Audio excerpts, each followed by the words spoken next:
High above the Solomon Islands on Valentine's Day 1943, Lieutenant Commander Hiroshi Yamamoto watched in disbelief as the dark blue American fighter climbed past his Zero's operational ceiling with apparent ease.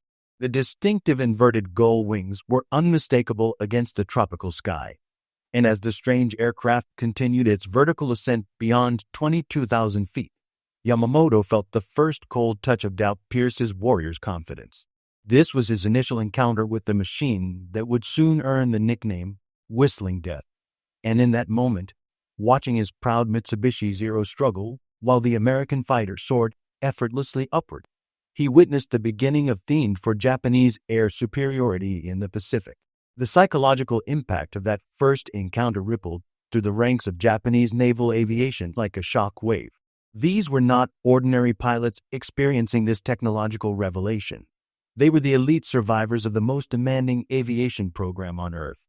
The Yokarin Naval Aviator Preparatory Course had sculpted them from the finest 2% of applicants, survivors of a 3-year gauntlet that claimed more lives than some entire battles. By early 1943, the average Japanese carrier pilot possessed over 800 hours of flight experience, with many China campaign veterans boasting over 2,000 hours. They had revolutionized naval warfare at Pearl Harbor, stunned the Royal Navy at Ceylon, and dominated Pacific skies from Burma to the Gilbert Islands with their graceful, deadly Zeros achieving an astounding 12-1 kill ratio against all Allied opposition. Their confidence rested on solid foundations of tactical innovation and spiritual conviction. Japanese pilots had perfected energy fighting tactics that maximized their aircraft's legendary maneuverability and exceptional range. The Zero could turn inside any Allied fighter, fly further than any opponent, and in experienced hands seemed virtually unbeatable. More importantly, Japanese naval fighter doctrine emphasized that Bushido spirit, the warrior's indomitable will, would overcome material disadvantages. This philosophy had proven triumphantly correct against Chinese pilots, British Hurricanes, and American P-40s and F4F Wildcats. Each victory reinforced their belief that skill and spiritual strength trumped mere technology and armor plating. When Marine Fighting Squadron 124 brought 12 F4U Corsairs to Guadalcanal on February 12, 1943, Japanese reconnaissance officers noted the aircraft's peculiar appearance with clinical interest. The inverted gull wings, massive 4-bladed propeller, and elongated nose extending far forward of the cockpit suggested another American attempt to match the Zero through brute force engineering. The first combat encounter on Valentine's Day initially seemed to confirm this assessment. 9 Allied aircraft lost versus 1 Zero destroyed in what Americans ironically dubbed the St. Valentine's Day Massacre.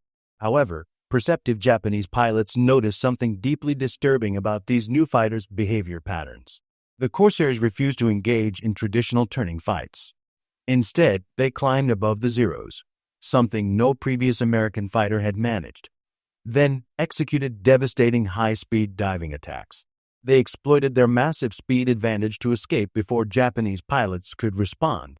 Then Zoom climbed back to altitude, completely immune to pursuit. As Japanese intelligence gradually assembled technical specifications on the F4U, the data revealed not merely superior performance, but overwhelming disparities that redefined aerial combat itself. The numbers told a story of technological revolution. The Pratt & Whitney R2800 double Wasp engine produced 2,000 horsepower on takeoff, boosting to 2,250 horsepower with water injection during combat emergency power. The Zero's Nakajima Sakai 21 engine managed only 1,130 horsepower at takeoff. This wasn't simply a power advantage. It represented an entirely different category of aircraft. Maximum speed comparisons revealed the chasm starkly. Corsairs reached 417 miles per hour at 19,900 feet, while the Zero Model 52, Japan's latest 1943 variant, achieved only 351 miles per hour under optimal conditions. In diving attacks, the performance gap became terrifyingly absolute. Corsairs routinely exceeded 500 miles per hour while maintaining perfect control, whereas Zeros experienced dangerous control surface flutter at 360 miles per hour and catastrophic structural failure above 410 miles per hour. The climbing performance data proved equally sobering. Corsairs reached 20,000 feet in 7.7 minutes with a standard climb rate of 2,890 feet per minute, or 3,210 feet per minute under war emergency power. Zeros required 11 agonizing minutes to reach the same altitude, and above 25,000 feet, where Corsairs remained powerful and responsive, Zeros became sluggish and barely controllable. The armament disparity inflicted perhaps the deepest psychological wounds. Each Corsair carried 6 Browning M250 caliber machine guns firing 850 rounds per minute, with muzzle velocities of 2,840 feet per second, delivering a devastating 69 pounds of metal per second. The Zero's two 7.7mm machine guns and two 20mm cannons managed only 13 pounds per second, with the cannons carrying merely 60 rounds per gun, enough for 7 seconds of firing time. More demoralizing still, Japanese pilots discovered that Corsairs were nearly indestructible compared to their unarmored Zeros. The F4U carried 155 pounds of armor plate around the cockpit, self-sealing fuel tanks, and armored oil coolers. Cannon shells that would obliterate a Zero merely damaged Corsairs, which frequently returned to base riddled with hundreds of holes. This survivability transformed combat dynamics fundamentally. American pilots could be aggressive, even reckless, knowing their aircraft forgave errors. Japanese pilots had one chance, one opportunity. A single mistake meant certain death in aircraft built for maximum performance through minimum weight, offering no protection whatsoever. Rabaul, Japan's fortress in the Southwest Pacific, became the stage for the Corsair systematic demolition of Japanese naval aviation. Here, at Japan's most powerful base outside the home islands, the cream of Japanese fighter units concentrated to halt the American advance. By October 1943, when Major Gregory Pappy Boyington's VMF-124 Black Sheep Squadron arrived with their F4U Corsairs, the psychological balance had shifted irreversibly. Japanese pilots no longer spoke of victory, but merely of survival. The engagement of December 17, 1943, crystallized this transformation. Boyington led 31 Corsairs as cover for a bombing raid on Rabaul, and the Japanese launched 40 Zeros with their finest pilots in their newest aircraft. The Corsairs climbed to 25,000 feet, altitude where Zeros struggled to maneuver effectively. When the Japanese climbed to engage, the Americans dove through their formation at speeds approaching 450 miles per hour, fired quick, accurate bursts, and Zoom climbed back to safety. The Zeros, unable to follow, unable to escape, unable to force close combat, lost 11 aircraft, while only 2 Corsairs suffered damage. The psychological terror the Corsair inflicted transcended mere performance statistics. The aircraft's distinctive sound became a weapon in itself. The oil cooler intakes in the wing roots created an unforgettable whistling shriek during high-speed dives that Japanese pilots reported hearing in their sleep. The Corsair's appearance amplified this terror with its predatory silhouette created by inverted gull wings, massive 13-foot 4-inch propeller, and menacing dark blue paint scheme that rendered it nearly invisible against the sea when diving from above. American pilots deliberately enhanced this psychological warfare, making terror dives without firing just to create the whistling sound over Japanese airfields. Boyington's Black Sheep Squadron painted shark mouths on their Corsairs, enhancing the predatory image that haunted Japanese dreams. By mid-1943, Japan faced a terrible equation. Corsairs and other advanced American fighters were killing experienced pilots faster than Japan could train replacements. Pre-war Japanese naval aviators received 500 to 700 hours of flight training before combat assignment. By 1943, fuel shortages and training aircraft losses had reduced this to 150 hours. By 1945, new pilots arrived with as little as 40 to 60 hours, barely able to handle their aircraft, much less fight Corsairs. The psychological impact on veteran pilots proved devastating as they were paired with novices who had no chance against Corsairs, forced to watch them die while desperately trying to protect them. The traditional mentor system collapsed under the weight of constant, hopeless losses. Veterans who faced Corsairs in 1943 predicted with horrible accuracy what would happen when American carrier aviation fully deployed the new generation of fighters. At the Battle of the Philippine Sea in June 1944, F-6F Hellcats, sharing the Corsairs' engine and similar performance, demonstrated this prediction's accuracy in what Americans called the Great Marianas Turkey Shoot. Approximately 450 Japanese aircraft destroyed versus 130 American planes lost. The personal experiences of pilots who faced Corsairs reveal the depth of psychological transformation from confidence to terror. First Lieutenant Kenneth Walsh of VMF-124, who became the first Corsair ace on May 13, 1943, described typical engagements where Japanese pilots seemed helpless against the Corsairs' performance advantages. Walsh achieved 21 victories in Corsairs over 6 months, later stating that the Corsair made aerial combat unfair due to its overwhelming advantages in speed, climb, dive, armor, and firepower. Fighting Zeros became mechanical. Climb above them, dive through their formation at speeds they couldn't match, fire a burst, zoom climb to safety, repeat. Lieutenant Robert Hansen's extraordinary record of 20 Japanese aircraft destroyed in just 17 days between January 14th and 30th, 1944, demonstrated the Corsairs' absolute dominance. Flying with VMF-215, Hansen exploited the Corsairs' advantages so effectively that Japanese formations would scatter upon identifying approaching Corsairs. As 1943 progressed into 1944, improved variants widened the performance gap further. The F4U-1A introduced a bubble canopy for better visibility, water injection for combat power increases, and improved armor protection. The F4U-1D could carry 4,000 pounds of bombs, more than many Japanese bombers, while still outperforming any Japanese fighter. Japanese attempts to counter the Corsair revealed their technological desperation. The Zero Model 52 added armor and self-sealing tanks, but became so heavy it lost its maneuverability advantage without gaining meaningful survivability. The new Kawanishi N1K George fighters showed promise, but suffered from unreliable engines and complex hydraulics that failed constantly. The deployment of F4U-2 night fighter variants in 1944 added a new dimension of terror. Equipped with APS-4 airborne radar, these 36 specially modified Corsairs hunted Japanese aircraft in darkness, previously Japan's only sanctuary. The psychological impact of being hunted in darkness by invisible predators shattered the last vestiges of Japanese pilot confidence. The ultimate psychological defeat came with the adoption of kamikaze tactics in late 1944. This transformation from warriors seeking victory to pilots seeking only meaningful death represented complete acknowledgement of technological defeat. Vice Admiral Takajiro Onishi, father of the kamikaze program, privately admitted the true reason for suicide attacks. Conventional combat against Corsairs and Hellcats had become impossible. By late 1944, the exchange ratio had reached 15:1 in favor of American fighters. Rather than die meaninglessly in hopeless combat, Japanese pilots would attempt to die with purpose against ships. American pilots flying Corsairs accumulated victories at rates that would have seemed impossible in 1942.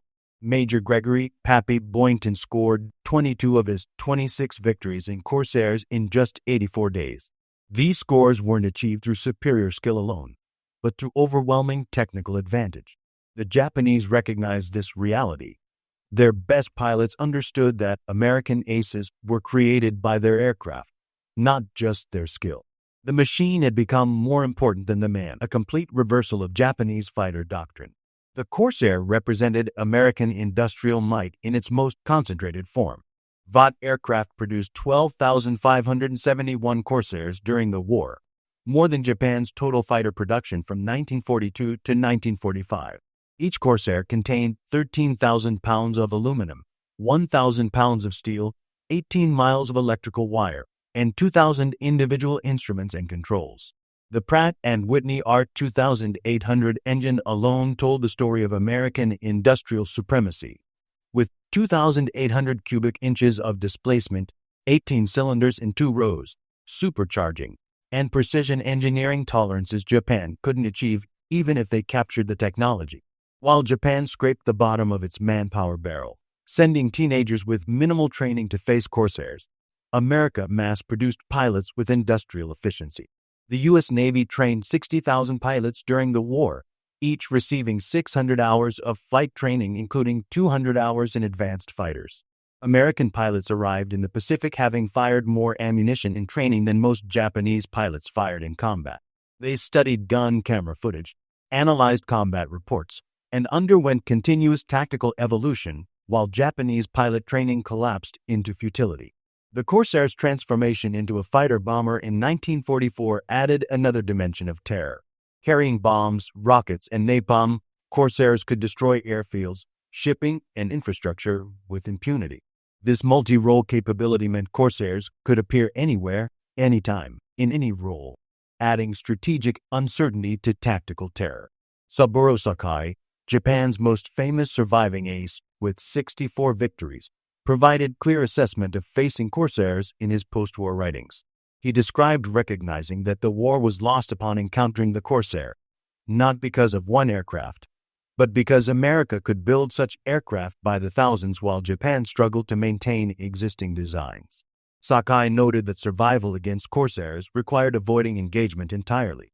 When Japanese pilots spotted the bent wings, they would dive for the deck, flee to clouds, anything to avoid combat. This wasn't cowardice, but recognition of reality. Fighting a Corsair in a zero had become suicide. By early 1945, the numbers told a story of complete annihilation. Corsairs claimed 2,140 aerial victories against 189 losses in air-to-air combat, an 11.3:1 ratio.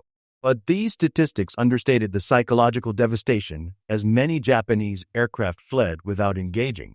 Others were destroyed on the ground by marauding Corsairs, and countless pilots refused to take off when Corsairs were reported. The final insult came from production statistics. In 1945 alone, America produced 7,829 fighters of all types, while Japan managed 1,430, most inferior to designs from 1942. The Corsair production line alone outproduced Japan's entire aviation industry. The Corsair's dominance shattered fundamental aspects of Japanese military culture. The concept of Yamato Damashi, the unique Japanese spirit that would overcome material disadvantages, proved hollow against overwhelming technological superiority. The traditional emphasis on individual warrior skill became meaningless when skill couldn't overcome performance disparities. The most experienced Japanese ace in the most perfectly maintained zero had no chance against an average American pilot in a Corsair. This reality destroyed the philosophical foundation of Japanese military training, and the Battle of Okinawa in April-June 1945 provided the Corsairs' final demonstration of superiority. Marine and Navy Corsairs flew from escort carriers and captured airfields, establishing complete air supremacy over the last major Japanese base outside the home islands. The statistics from Okinawa reveal the scale of dominance. Corsairs flew over 15,000 combat sorties, claimed over 500 aerial victories, and delivered thousands of tons of ordnance against Japanese pilots, many with less than 30 hours of flight training, who faced systematic destruction. As Japan prepared for invasion of the home islands, the reality of facing thousands of Corsairs created strategic paralysis. Japanese planners calculated that Americans could deploy over 5,000 Corsairs from carriers and captured airfields against perhaps 2,000 flyable Japanese aircraft of all types, most obsolete, flown by pilots with minimal training. Admiral Somu Toyoda, commander-in-chief of the combined fleet, later acknowledged that conventional air combat had become impossible. The only remaining strategy was to hide aircraft for suicide attacks. The Corsair had made traditional fighter combat obsolete for Japanese aviation. When atomic bombs ended the war in August 1945, they spared Japanese aviation from final annihilation. Plans existed for Operation Olympic, the invasion of Kyushu, where over 2,000 Corsairs would have operated from 48 carriers and dozens of captured airfields. Japanese pilots who survived expressed relief at avoiding this final confrontation, knowing it would have been extermination, not combat. In the immediate post-war period, American occupation forces brought Japanese military leaders to see American aircraft factories. The Vought plant in Connecticut, still producing Corsairs, revealed the true scale of American industrial capacity. Single factories produced more aircraft engines than all of Japan. Individual American states had more aluminum production than the entire Japanese empire. Former Japanese naval officers observing these production lines finally understood the impossibility of their wartime position. They had challenged an industrial superpower with pre-industrial capacity, sending pilots trained for individual combat against mass-produced machines of overwhelming superiority. The final statistics of Corsair operations in the Pacific War tell a story of complete 12,571 total Corsairs produced, 2,140 aerial victories, 189 air-to-air losses, kill ratio of 11.3, 1 over 64,000 missions flown, and 15,621 tons of bombs dropped. Performance supremacy showed a 66 miles per hour speed advantage over the zero, climb rate advantage of over 1,000 feet per minute, diving speed advantage of over 140 miles per hour, altitude ceiling advantage of 3,900 feet, and 530% more weight of fire. Production comparisons revealed peak monthly Corsair production of 418 units versus 250 Japanese fighters of all types, while American pilot training provided 600 hours versus Japanese training of 40 to 60 hours by 1945. Japanese aviation engineers studied captured Corsairs intensively after the war, using them as templates for understanding how far behind Japanese technology had fallen. Every system, hydraulics, electronics, metallurgy, production techniques, showed advancement Japan had not imagined possible. The Corsairs' influence appeared in every post-war Japanese aircraft design as lessons learned from studying the plane that had terrorized their predecessors, shaped Japan's aerospace development for decades. American Corsair pilots expressed complex emotions about their overwhelming superiority, with many feeling combat became execution rather than warfare, particularly in 1945 when facing teenage Japanese pilots in obsolete aircraft. The Corsair turned air combat into an industrial process where American pilots weren't knights jousting in the sky, but technicians operating superior machinery against Japanese who remained committed to their warrior tradition to the end while facing the reality of swords against machine guns. The Corsairs' dominance contributed to fundamental changes in post-war Japanese society. The complete failure of spiritual strength against American technology helped discredit militaristic ideology and prompted embrace of technological modernization. The F4U Corsair proved daily to thousands of Japanese that their entire worldview was wrong. Spirit could not overcome technology, will could not defeat industry. Courage meant nothing against overwhelming mechanical superiority. The story of Japanese pilots facing the F4U Corsair ultimately demonstrates technological determinism written in blood and fire, proving that in industrial warfare, production lines defeat warrior codes and engineering triumphs over courage. The Corsair didn't just shoot down Japanese aircraft. It demolished an entire military philosophy. Every Japanese pilot who faced the Corsair and lived carried the same message. We cannot match this. We cannot stop this. The accumulation of these individual defeats created collective understanding that transcended military failure to become civilizational revelation. Just as German prisoners of war arrived in America expecting to find weakness and discovered overwhelming industrial might, Japanese pilots entered the war confident in their superiority and training only to discover they faced not just a superior aircraft, but the concentrated expression of a superior civilization's industrial power. The F4U Corsair stands as a monument to the principle that in modern warfare, technological superiority multiplied by industrial capacity equals victory. For Japanese naval aviation, the Corsair was judge, jury, and executioner. It judged their technology inadequate, their tactics obsolete, and their philosophy wrong. The psychological journey from supremacy to terror, from confidence to desperation, from tactical innovation to kamikaze attacks was measured in Corsair encounters.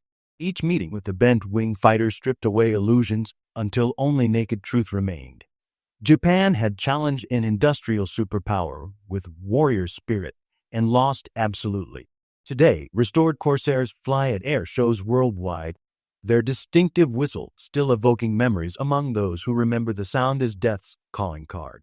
But for those who face them in combat, the Corsair remains something more, a teacher of harsh truths, destroyer of illusions, and proof that in modern war, the nation with the best factories defeats the nation with the bravest warriors. The Japanese pilots were terrified of the F4U Corsair not because they were cowards, but because they were rational men who understood they faced not just a superior aircraft, but overwhelming civilizational advantage. Their terror was wisdom, the terrible wisdom that comes from recognizing everything you believed was wrong, and that your death would serve only to prove your enemy's superiority. In the end, the Corsair achieved what no amount of propaganda could accomplish. It made Japanese pilots afraid to fly, and in that fear lay the seed of Japan's transformation from militaristic empire to peaceful economic power, a transformation purchased with the blood of pilots who learned too late that in modern war, courage alone means nothing when your enemy owns the sky.